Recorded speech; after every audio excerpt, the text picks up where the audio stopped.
Assalamualaikum warahmatullahi wabarakatuh. Kembali lagi bersama saya Berliana Khorshifa, mahasiswi semester 6 S1 Akuntansi Universitas Muhammadiyah Tangerang. Kali ini saya akan menjelaskan metodologi penelitian akuntansi, terutama pada desain akuntansi dan skala pengukuran yang digunakan pada penelitian.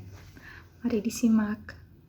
Nah, pada slide pertama ini ada metodologi penelitian akuntansi, yaitu desain penelitian. Nah, subbab yang akan dibahas pada materi ini yang pertama yaitu ada definisi operasional, ada populasi dan sampel, lalu ada metode analisis data, dan ada jenis data. Pertama, saya akan menjelaskan tentang apa sih pengertian dari desain penelitian itu. Desain penelitian adalah kerangka kerja yang digunakan untuk melaksanakan riset pemasaran.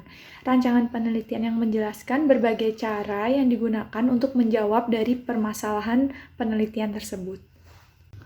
Selanjutnya, ada definisi operasional. Apa sih definisi operasional itu sendiri? Definisi operasional yaitu suatu cara mengukur variabel dengan menggunakan berbagai skala. Nah, pada definisi operasional ini nanti akan menjelaskan tentang skala pengukuran dan instrumen dari penelitian itu sendiri.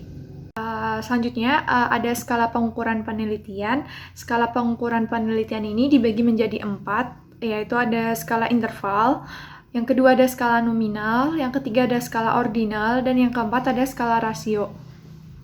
Kali ini saya akan menjelaskan tentang skala nominal. Skala nominal adalah skala yang paling sederhana, disusun menurut jenis atau kategori atau fungsi bilangannya. Dengan kata lain, skala nominal yaitu angka yang tidak mempunyai arti hitungan.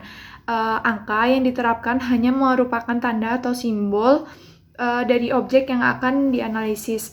Sebagai contoh, di sini ada hitam dan putih, ada KAP Big Four dan KAP non Big Four, lalu ada pria dan wanita, lalu ada departemen akuntansi dan departemen pemasaran. Nah, di sini ada skala ordinal. Apa sih skala ordinal itu? Skala ordinal adalah skala yang didasarkan pada ranking yang diurutkan dari jenjang yang lebih tinggi ke jenjang yang lebih rendah, ataupun sebaliknya, bisa dari jenjang yang lebih rendah ke jenjang yang lebih tinggi. Nah, di sini ada sebagai contoh pada tingkat pendidikan, taman kanak-kanak itu ada pada jenjang pertama, sekolah dasar jenjang kedua, SMP jenjang ketiga, SMA jenjang keempat, diploma jenjang kelima, dan sarjana berada di jenjang keenam. Lalu pada tingkat juara, jenjang 4 itu ada pada juara 4, jenjang 3 ada pada juara 3, jenjang kedua ada pada juara 2, dan jenjang pertama ada juara pertama. Selanjutnya ada skala interval Likert. Skala interval Likert adalah skala yang dapat dipergunakan untuk mengukur sikap, pendapat, dan persepsi seseorang atau sekelompok orang tentang suatu gejala atau fenomena sosial. Setiap jawaban yang dihubungkan dengan bentuk pernyataan atau didukung dengan sikap yang akan diungkapkan dengan bentuk kata-kata. Jawaban dari setiap item instrumen yang menggunakan skala Likert mempunyai gradasi dari yang sangat positif hingga sangat negatif. Sebagai contoh alternatif jawaban, di sini ada sangat baik, lalu ada baik, ada ragu-ragu, ada tidak baik, dan sangat tidak baik. Lalu ada sangat setuju, lalu ada setuju, ragu-ragu, tidak setuju, dan sangat tidak setuju.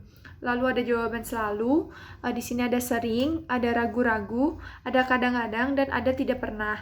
Nah, dari jawaban tersebut, mereka memiliki skor. Untuk sangat setuju, mereka memiliki skor 5. ST atau setuju memiliki skor 4. Ragu-ragu memiliki skor 3. Tidak setuju memiliki skor 2. Dan sangat tidak setuju memiliki skor 1. Nah, selain skala interval Likert, di sini ada skala Goodman. Yaitu apa sih skala Goodman itu? Skala Goodman yaitu skala yang mengukur pendapat dengan jawaban tegas, yaitu ada ya atau tidak, benar atau salah, pernah atau tidak pernah, positif atau negatif, setuju atau tidak setuju, dan lain sebagainya. Skala Goodman ini dapat diubah dalam bentuk pilihan ganda, juga dalam bentuk checklist jawaban, dibuat skor tertinggi dari 1 hingga terendah yaitu 0.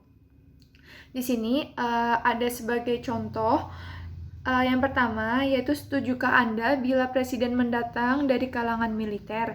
Nah, untuk pilihan jawabannya yaitu ada setuju dan tidak setuju. Lalu yang kedua, yaitu apakah Anda merasa ada perbaikan kesejahteraan pada pemerintah saat ini?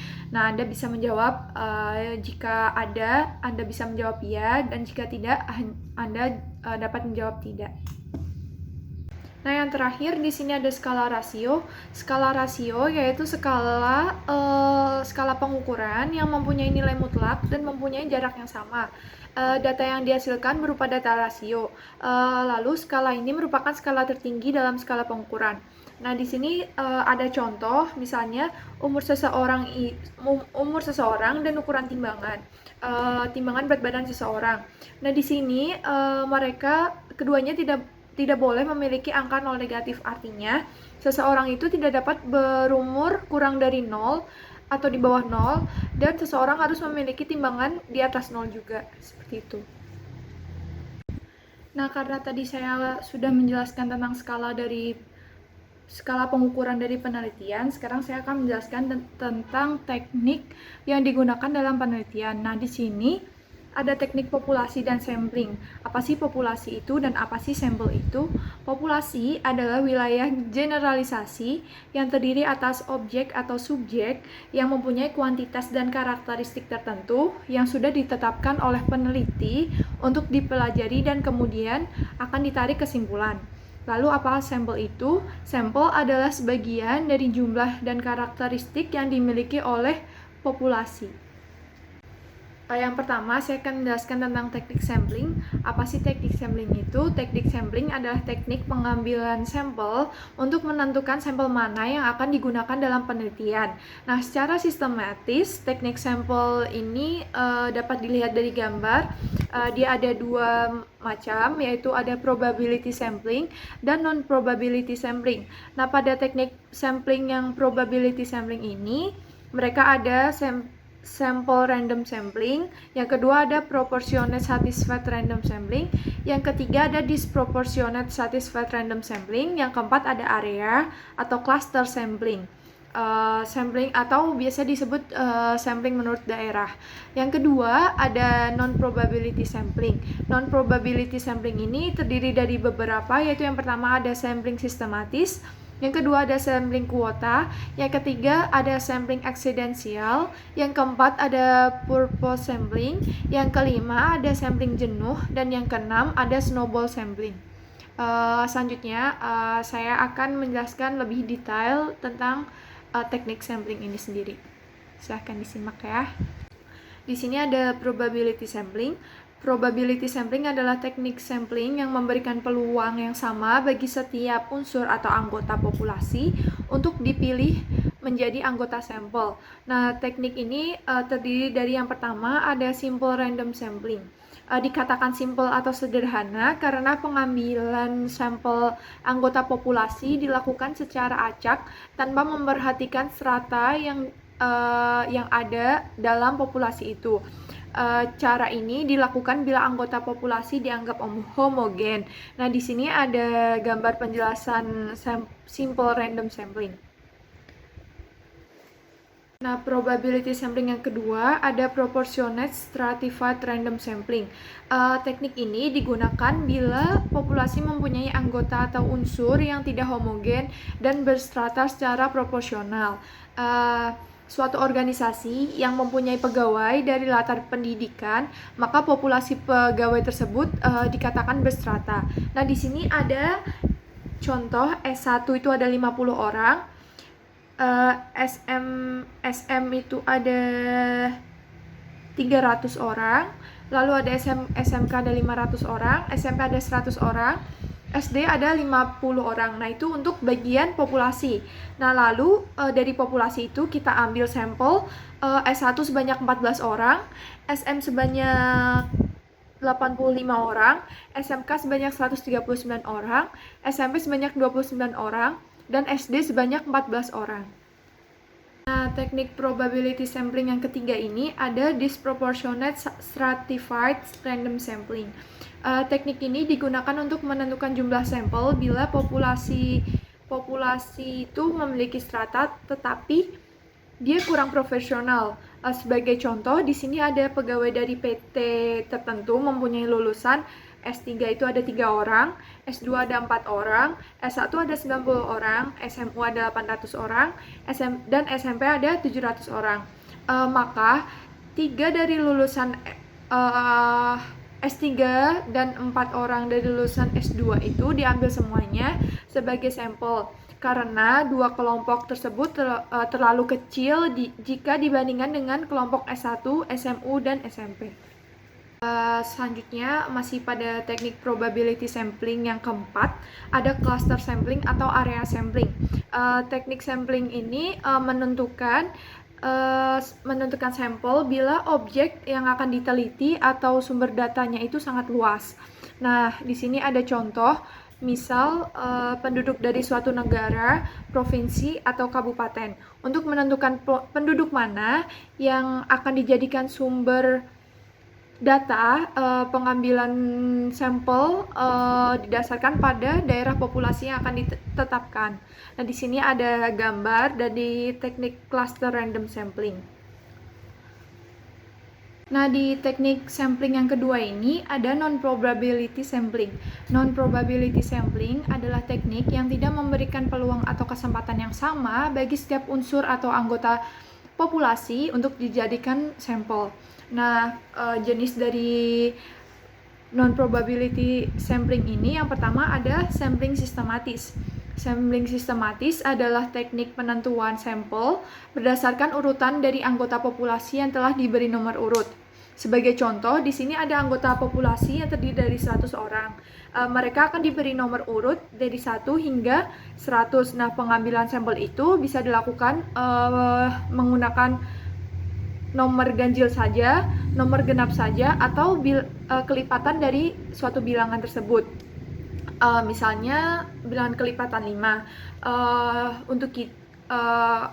Misalnya kita akan mengambil sampel dari kelipatan 5. Jadi sampel yang akan kita dapat itu nanti berada di nomor 5, 10, 15, 20, 25, 30, dan seterusnya hingga 100, begitu.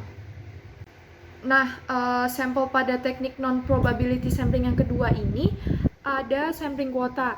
Sampling kuota ini sendiri adalah teknik yang ditentukan untuk menentukan sampel dari populasi yang mempunyai ciri-ciri tertentu sampai si peneliti ini memperoleh jumlah kuota yang diinginkan.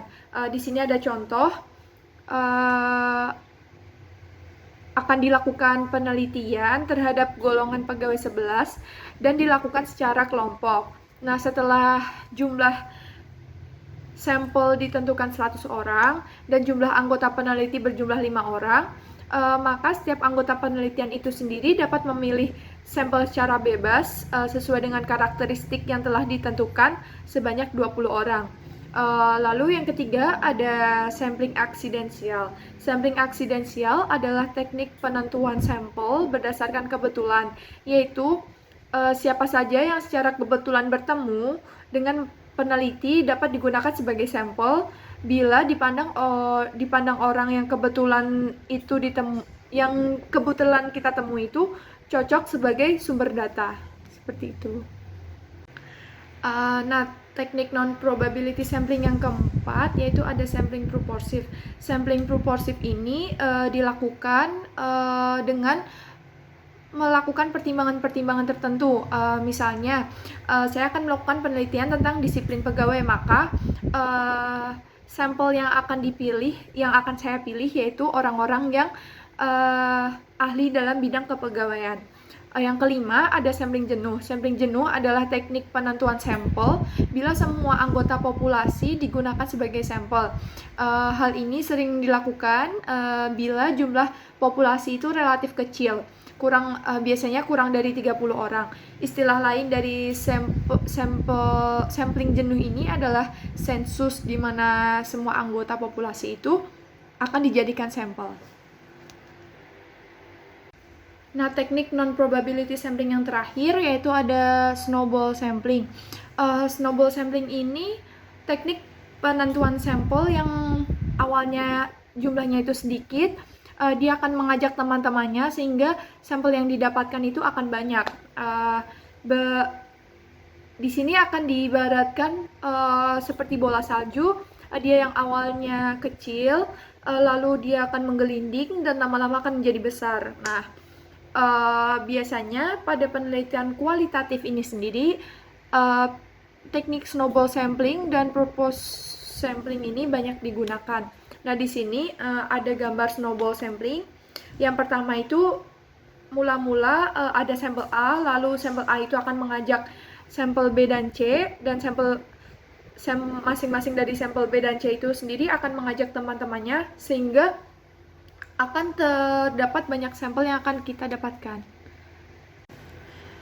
Kesimpulan yang dapat saya sampaikan, di sini ada skala pengukuran penelitian, yaitu ada 4, yaitu ada skala interval, skala nominal, skala ordinal, dan skala rasio.